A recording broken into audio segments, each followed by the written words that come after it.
This is TOS National News on your digital first Pan-African news network, TOS TV. I am Adesiwa Osuyi. The presidency has brokered a parley between the Southwest region governors and the leadership of the Miyetti Allah in a bid to find a solution to the crisis in the region occasioned by clashes between herdsmen and farmers. Reports making the rounds say that the meeting is scheduled to hold in Akure, Ondo State capital, southwest Nigeria, on Monday, January 25th. It will be recalled that the 7-day ultimatum given to herdsmen to vacate the state government forest reserves ends same day as the meeting.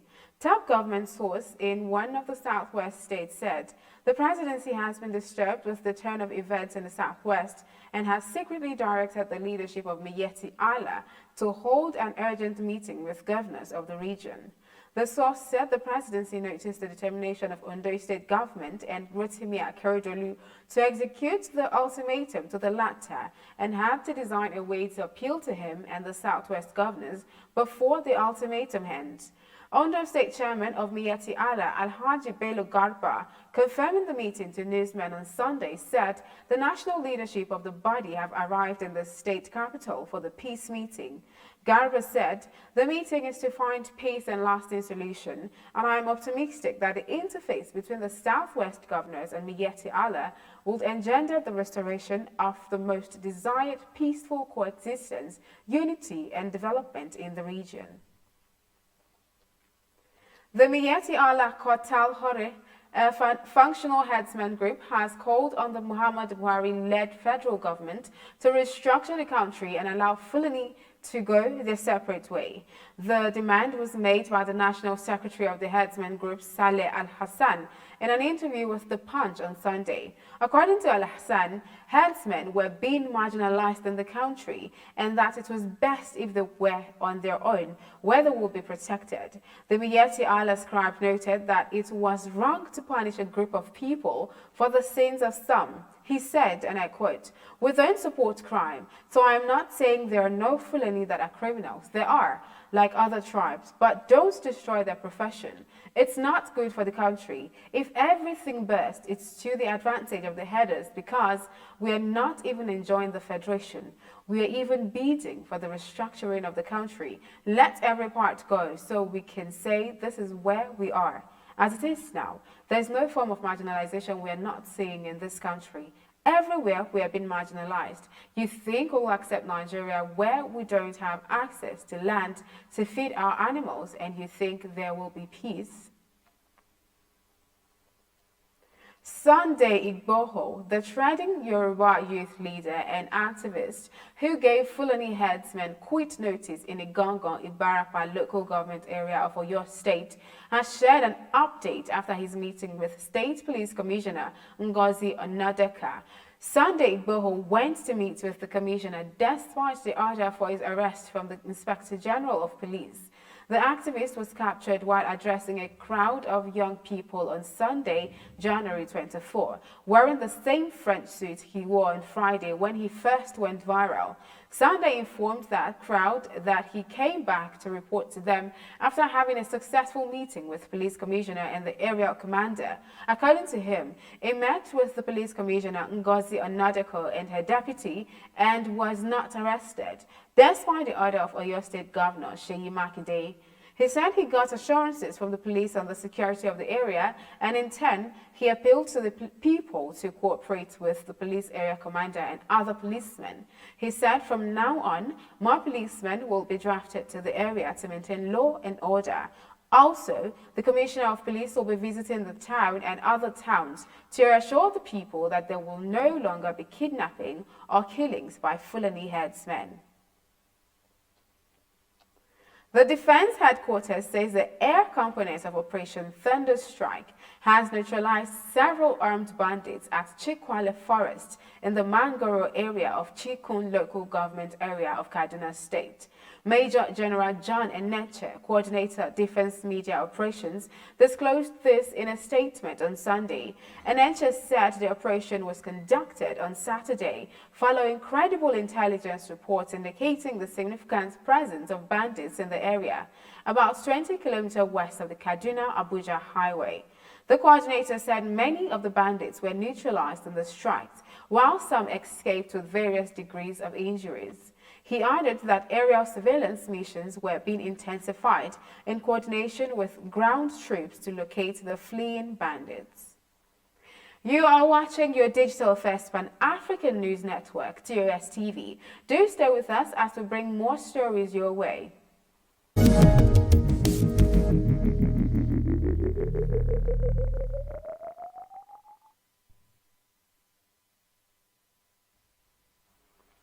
Nigeria on Sunday recorded its lowest figure of daily infections and deaths from COVID-19 in the past week, with 964 new cases and 2 deaths reported.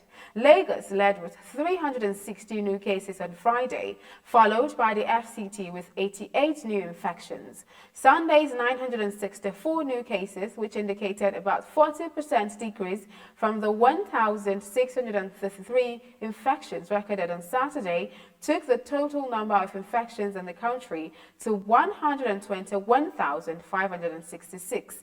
This is according to the Nigerian Center for Disease Control, NCDC. The 2 deaths on Sunday, which was also the lowest in the past 1 week, raised the total fatality toll to 1,504. Although over 10,000 COVID-19 patients recovered and were discharged from isolation centers across Nigeria last week, the number of those on admission increased with about 23,933 patients still receiving treatments. So far, Nigeria has conducted over 1.2 million COVID-19 tests.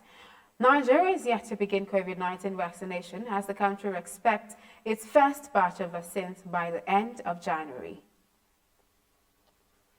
Lagos State Governor Babajide Sanwo-Olu says his administration has started making contact with COVID-19 vaccine manufacturers, including Pfizer, Oxford AstraZeneca, Moderna, amongst others. Speaking on Channels Television's Sunday Politics program, he said the government plans to vaccinate up to 50% of the population of Lagos to develop herd immunity to the virus. Sanwo-Olu said the organized private sector have expressed interest to support the funding of the purchase of the vaccines aside from the ones planned by the federal government. He says, and I quote, "We actually want the federal government to take the lead, and rightful so. As a sovereign, they have all the contacts and protocols to make that happen, and we are giving them that space. But other than that, we have also taken our destinies into our hands. We have started conversations with some of the vaccine manufacturers. I have made contact with Pfizer, Oxford AstraZeneca, Johnson & Johnson, Moderna. We don't have to vaccinate the 20 or 22 million population in Lagos. The plan is to ensure there is herd immunity, and that is about 50 to 60% of the population, and that is the target to meet." Lagos, home to over 20 million population, has recorded about 45,000 COVID infections, which is over 37% of the more 121,000 COVID cases recorded in the country since February 2020.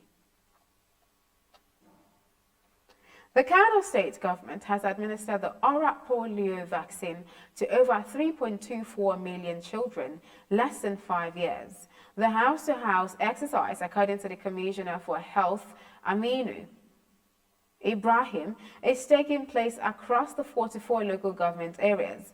Aminu, who briefed reporters, said the January 2021 SIPD campaign is a rollover of the November 2020 campaign. He also said about 3.9 million vaccine doses are available for the targeted 3.24 kids. All preparations for the round had been completed. I urge parents to take advantage of this opportunity and immense benefit by bringing out their children to be immunized, adding that poliomyelitis, which affects the nervous system and cripples legs, has no cure, Aminu said. Aminu, who revealed that Kano State has been polio-free for 78 months, explains that the only measure of prevention is the use of safe and effective vaccines through immunization. Polio vaccine given multiple times almost protects a child for life. A sustainable, reliable and timely interaction between the vaccine, those who deliver it and those who receive it to ensure every child is fully immunized against vaccine-preventable diseases is only achievable through routine immunization. You are watching TOS National News on your digital first Pan-African News Network, TOS TV. Still ahead, business and sports.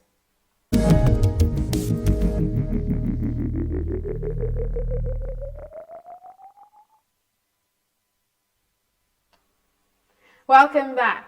In business, the federal government of Nigeria has refunded 27 billion naira to Bayelsa State as the money the state government spent on federal projects since 2005 to date. This was disclosed by the Bayelsa State government on Sunday, as it said the amount is not up to the 38 billion naira approved by the federal government as refunds for federal roads projects. State Governor Doye Diri said that the state only received a 27 billion naira cash refund. Meanwhile, the technical advisor on Treasury and Accounts to the governor, Simiproye Sepulo, disclosed that the debt instruments issued by the federal government had a tenor of between 4 to 5 years maturity. Sepulo added that the refund was implemented such that the states would wait between 4 to 5 years to access the full amount approved by the federal government. Therefore, states could only get discounted refunds from the federal government. He added that the 27 billion naira amount was discounted 71% from the total 38 billion naira expected value. And in sports, Nasarawa United were looking for a back-to-back NPFL win for the second time this season, but it will be a tough task as they were hosted by a Warri Wolves side looking to move into the top 10 position following a 3-0 home win against Katsina United a week ago.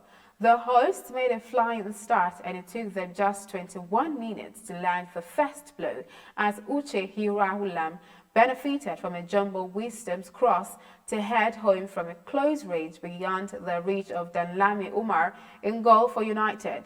Nasarawa's United first clear chance came through Ikenna Ofor in the 26th minute after he forced the host goalkeeper Richard Ochianyi into action from close range, but his shot came with little power. It was game on in the 63rd minute as the visitors gave themselves a lifeline with Silas Nwanko chesting down Hagai Kato's killer pass in the box before lashing a right-footed low shot to undo Richard Ochanyi's heroic saves as he penned his name on the score sheet. The Solid Miners held on to see a much-needed victory, their first ever win against the Seasiders at their home ground in all competitions, and returned them to the top of the NPFL summit with 14 points as they stretched their unbeaten run this season to 6, with Silas Nwanko voted man of the match for a second time this season. The Solid Miners will be hosted by border neighbors Plateau United FC in a week's time in Jos, in what has been dubbed as local derby. And that is the national news on your digital first Pan-African News Network. For more updates, visit www.tostvnetwork.com. Do follow and like TOS TV Network on Facebook, Twitter, and Instagram. And remember to subscribe on YouTube. TOS TV is also available on TSTV as TOS News on channels 138. Do stay with us and enjoy more programs on TOS TV Network. I am Adetuwa Osui. Bye for now.